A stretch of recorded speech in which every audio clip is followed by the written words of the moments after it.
సుపరిచితులు సరే నాగబాబు గారిని ఇప్పుడు మాట్లాడవలసిందిగా రిక్వెస్ట్ చేస్తున్నాము సార్.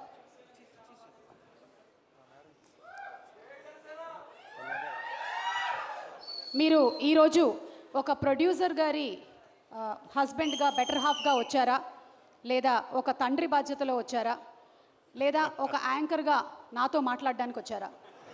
ఈ 3 ఆప్షన్స్లో 4th ఆప్షన్ కూడా ఉంది, వరుణ్ తేజ్కి కంపెనీ ఇవ్వడానికి వచ్చారా? లేదు సుమ అద్భుతంగా యాంకర్ చేస్తుంది కాబట్టి చూద్దామని వచ్చాను. మిగతా అన్ని పద్మజ గారు ఐఎమ్ సో సారీ. తర్వాత thank you very much. And అంటే నేను స్టేజ్ మీదకి మాట్లాడే ఓపిక లేదు, అని కూర్చొని మాట్లాడతాను. ఇదే అనుకుని మా అందరూ వినండి. ఈ వంశీ ఏదో డైరెక్టర్ వంశీ తోటి ఒక ఐడియా, మన ఫణి గారు నాకు మంచి సన్నిహితుడైన వ్యక్తి, ఇలా ఒక కథ ఉంది వినండి అంటే నేను పెద్దగా పట్టించుకోవాలి. ఎన్నో కథలు వస్తుంటాయి, ఏమి వినమంటున్నాడు నేను వదిలేశాను. ఈలోగా న్యూయార్క్ కూడా అని అడిగితే నేను వింటాను అంది. న్యూయార్క్ వినిన తర్వాత నన్ను అడిగింది, ఒక్కసారి ఈ కథ విను నాన్న, నాకైతే బాగా నచ్చింది అంటే, ఏముంది వీళ్ళు అంటుంటారు కదా. సరే నిన్న ఆ వంశీ అనే అబ్బాయి మాత్రం ఆల్మోస్ట్ ఫైటింగ్లో ఒకటిను డ్యాన్స్లో ఒకటి చేయలే, మిగతా అన్నీ స్క్రీన్ మీద చేసి ఇంక్లూడింగ్ హీరోయిన్ క్యారెక్టర్తో చేసి చూపించాడు. కాకపోతే ఆ పెర్ఫార్మెన్స్ కంటే కూడా బిహైండ్ స్క్రిప్ట్ ఎంత పవర్ఫుల్గా ఉందని నేను అది ఆలోచించాను.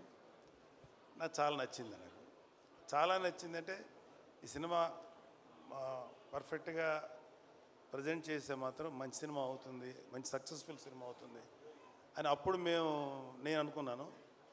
అయితే నేను ఒకటి అనుకుంటాం కుదరదు కదా, చాలామంది విని బాగుంది అనుకున్నారు. అయితే మధ్యలో ఒక న్యూయార్క్ అంటే తను ఒక మంచి న్యూయార్క్ జడ్జిమెంట్, నాకు చాలా నమ్మకం న్యూయార్క్ జడ్జిమెంట్ మీద. చాలా బాగా జడ్జ్ చేస్తుంది, ఎక్సెప్ట్ హర్ ఫస్ట్ ఫిలిం, మిగతా అన్నీ పర్ఫెక్ట్గా జడ్జ్ చేసింది. అది సినిమాలో యాక్టింగ్ కానీ లేకపోతే ఎస్పెషల్లీ ఈ ఓటీటీ ప్లాట్ఫామ్స్. సరే తనేమందంటే కొంచెం మరి ఆ కమర్షియల్ థింకింగ్ ఉంటుంది కదా, తనేమందంటే ఒక 2-3 నోన్ ఆర్టిస్టులతోటి, అందరూ న్యూ ఫేసెస్ కదా, నోన్ ఆర్టిస్టులతో చేస్తే బాగుంటుంది అని న్యూయార్క్ అంది. నాకేమనిపించిందంటే వాళ్ళు చెప్పినప్పుడు అందరూ కుర్రోళ్ళు ఫ్రెష్గా ఉన్నారు కదా, మళ్ళీ వీళ్ళ మధ్యలో ఒక నోన్ ఆర్టిస్ట్ ఏంటి ఏదో నాకు అనిపించింది. బట్ న్యూయార్క్ ఆర్గ్యుమెంట్ ప్రకారం చూసుకుంటే అది ప్రొడ్యూసర్గా అది రైటే, కానీ నేను ఒక సినిమా చూసే వ్యక్తిగా ఇలా కొత్త కుర్రోళ్ళతోటి ఫ్రెష్గా, అంతకుముందు వాళ్ళ మీద ఎటువంటి ఇమేజ్ లేకుండా, అంటే కంటెంట్ మాత్రమే మన బ్రెయిన్లోకి వెళ్తుంది అనే నమ్మకంతో నాకు అది అనిపించలే. నేను అక్కడ డిఫర్ అయ్యాను న్యూయార్క్ తోటి. బట్ అల్టిమేట్గా డైరెక్టర్ అనుకునేది చేశాడు. నేను ఇప్పుడు ఇందాక దిగి లోపలికి వచ్చే ముందు జనరల్గా నేను చుట్టుపక్కల యాంబియన్స్ ఏదో పెద్ద ఆలోచించను, కానీ అక్కడ ఈ పోస్టర్స్ 2 చూసిన తర్వాత చాలా బాగా అనిపించింది. నాకు చాలా ఫ్రెష్గా చాలా బాగుంది అనిపించింది. అంటే ఒక చిన్న నాస్టాలజీ ఫీలింగ్ ఏంటంటే, చిరంజీవి గారు మొదటి సినిమా పునాదిరాలు చేశారు. పునాదిరాలు చేసేటప్పుడు అన్నయ్య గారు అందరూ ఇంచుమించు ఒక 6-7 మంది కుర్రోళ్ళు అంటూ చేశారు. ఇంచుమించు ఇదే ఏజ్ గ్రూప్ ఉన్నవాళ్ళు అనమాట. అప్పుడు నేను చదువుకున్నాను. నావోబ్ ఇదిగోరా ఈ సినిమా ఇట్లా ఉందని చూపిస్తే, నేను దీంట్లో ఈ క్యారెక్టర్ చేశాను, ఇలా చేశాను అని అన్నయ్య నాతో షేర్ చేసుకున్నాను. అన్నయ్య కూడా ఎంతూజియాస్ట్. అన్నయ్యకి 26 ఏళ్ళకి వెళ్ళిపోయాడు ఇండస్ట్రీకి. ఐ థింక్ వీళ్ళందరికీ అదే ఏజ్ గ్రూప్ ఉంటుంది, 22, 23, 24. సో 25 ఏళ్ళకి అన్నయ్య నాతో షేర్ చేసుకుంటుంటే, మాకు కూడా మా అన్నయ్య సినిమాలో యాక్ట్ చేస్తున్నారు కదా, అదొక చిన్న సాటిస్ఫాక్షన్ ఉండేది. సో అక్కడ కూడా విలేజ్లో వీళ్ళందరూ యంగ్స్టర్స్ అందరూ చేస్తుంటే, బహుశా అలాంటి ఫీలింగే వీళ్ళలో కూడా వచ్చి ఉంటుందేమో, అలాంటి ఎమోషన్స్ వచ్చి ఉంటాయేమో అనిపించింది.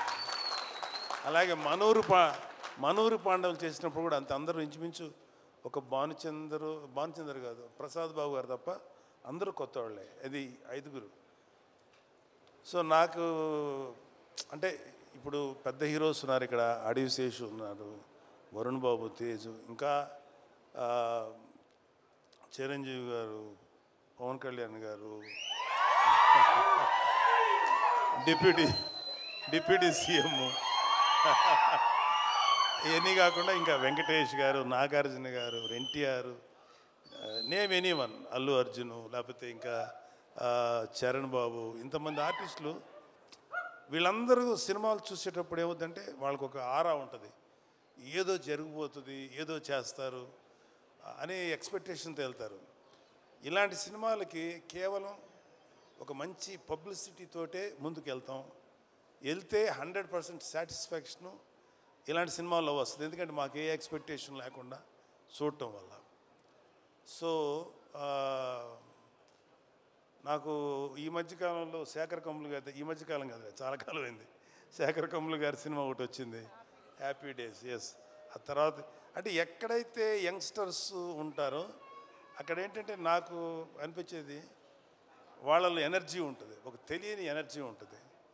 అది ఒక్కొక్కసారి ఓవర్బోర్డ్ అవుతుంది, ఒక్కొక్కసారి కొంచెం ఏదైనా తేడా జరగచ్చు. కానీ ఏది జరిగినా ఆ ఎనర్జీ తాలూకు ఇంపాక్ట్ మాత్రం ప్రతి ఒక్కళ్ళు ఫీల్ అవుతుంటారు. సో ఈ సినిమాకి చెప్పిన కథ, మన వంశీ చెప్పిన కథ మాత్రం నాకు చాలా నచ్చింది.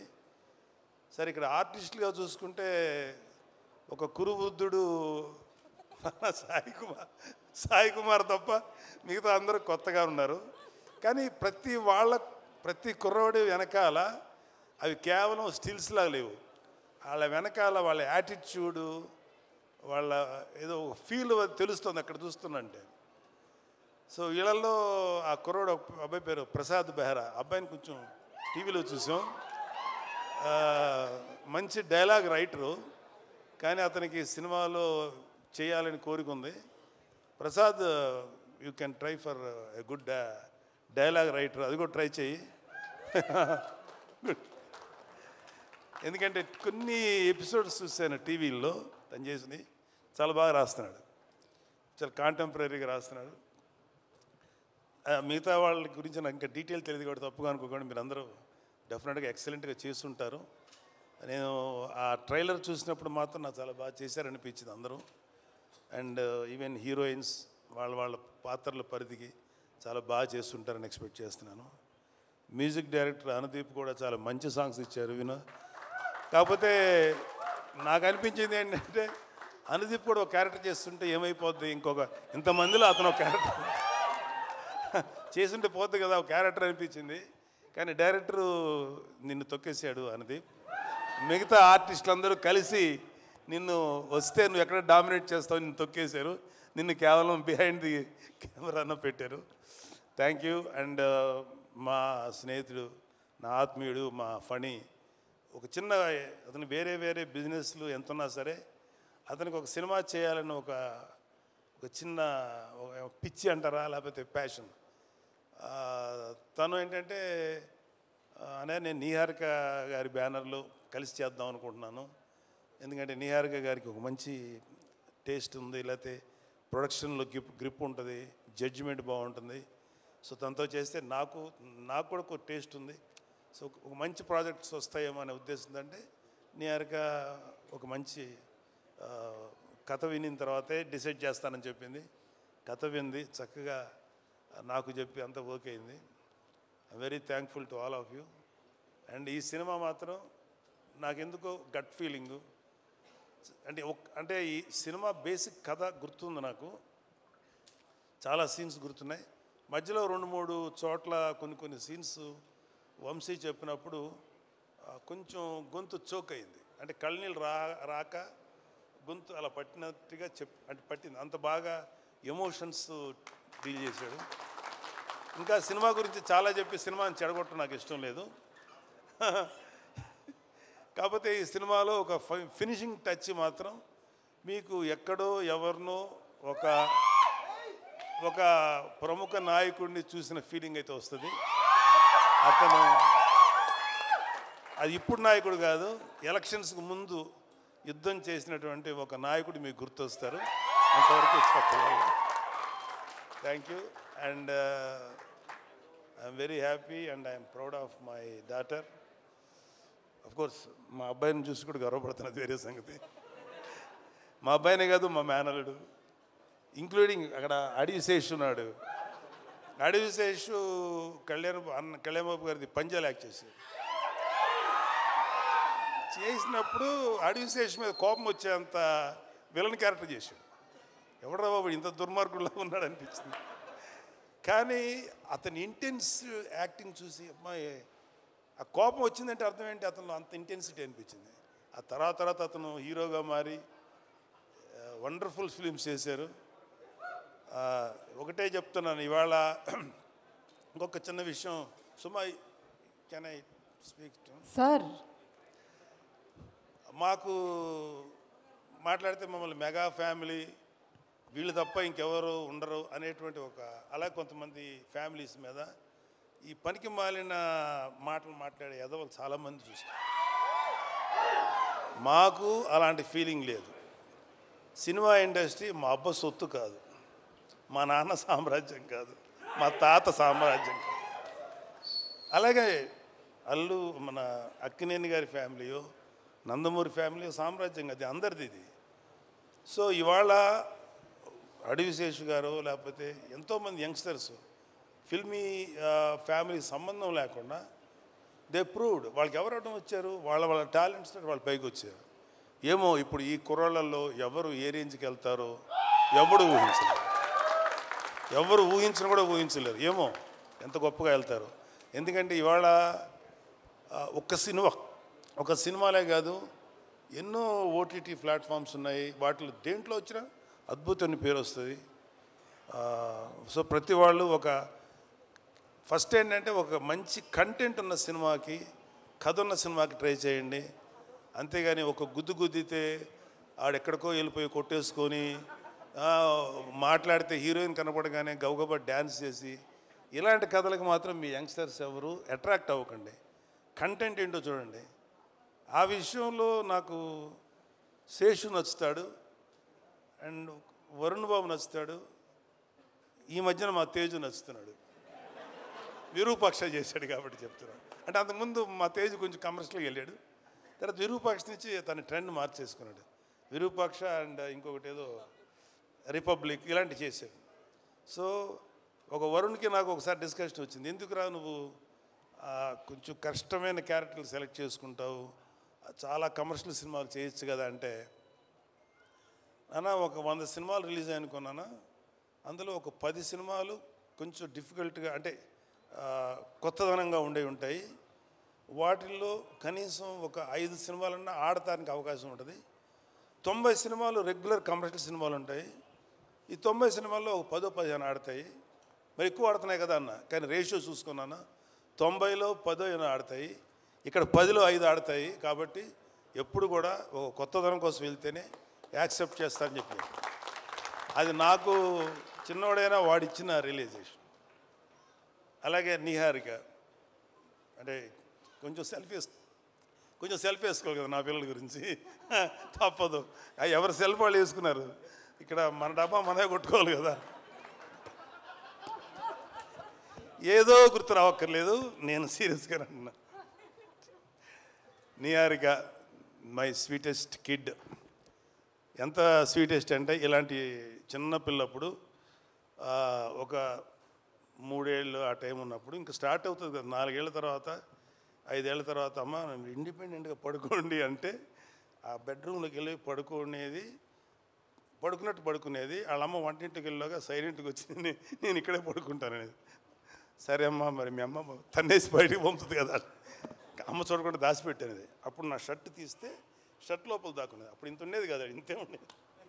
దాక్కొని పడుకొని పద్మ వచ్చేది, ఎక్కడుందని దాని తెలుసు, పడుకుంది. పద్మ లేదు, పద్మ ఇక్కడ అని చెప్పాడు. ఇలాగేదో సో ఒకటే చెప్తున్నాను. ఇప్పుడు ఇందాక ఒక పాప ఎవరో ఎమోషనల్ అయ్యింది. ఇవాళ మన కళ్ళ ముందు ఆడపిల్లలు ఎంత గ్రోత్ చూపిస్తారు, ఎంత గొప్పగా ఎదుగుతారనేది మన సుమ. నాకు తెలిసినంత వరకు సుమ కామెడీగా మాట్లాడుతుంది, సరదాగా ఉంటుంది. కాబట్టి నేను ఎప్పుడు సుమాని కామెడీగా తీసుకోను. ఎందుకంటే నాకు తెలిసి ఈరోజు కాకపోయినా ఇంకొక 1 year తర్వాత 2 years తర్వాత అయినా డెఫినెట్గా సుమ ఒక legendary anchor, legendary host. Suma చాలా గ్లామరస్గా స్టైలిష్గా ఉండదు. సుమ ఎక్కువ ఏమన్నా, కానీ సుమ స్టేజ్ ఎక్కిందంటే దుమ్ము దులిపేస్తుంది. నేను చూసిన సుమ ఉందా పర్లేదు కొంచెంసేపు మనకి టైంపాస్ అవుతుంది అని, అలా ఉంది సుమ. జబర్దస్త్ వాళ్ళ అదృష్టం ఏంటంటే అప్పటికి జబర్దస్త్ వాళ్ళు రాకముందు సుమ ఇండస్ట్రీకి వచ్చింది. సుమ జబర్దస్త్కి రాకుండా చాలామందిని కాపాడింది. అంత గొప్ప అంటే ఆడవాళ్ళలో అంత కామెడీ ఉంటుంది అనేది నాకు కూడా అందలేదు. సుమని చూసిన తర్వాత అమ్మ తక్కువ వాళ్ళు కాదురా బాబు. అలాగా ఆడపిల్లలందరూ కూడా జస్ట్ బ్రేక్ యువర్ చైన్స్. ఎవడు కూడా మిమ్మల్ని ఆపడానికి ట్రై చేస్తే మాత్రం మీరు ఆకండి.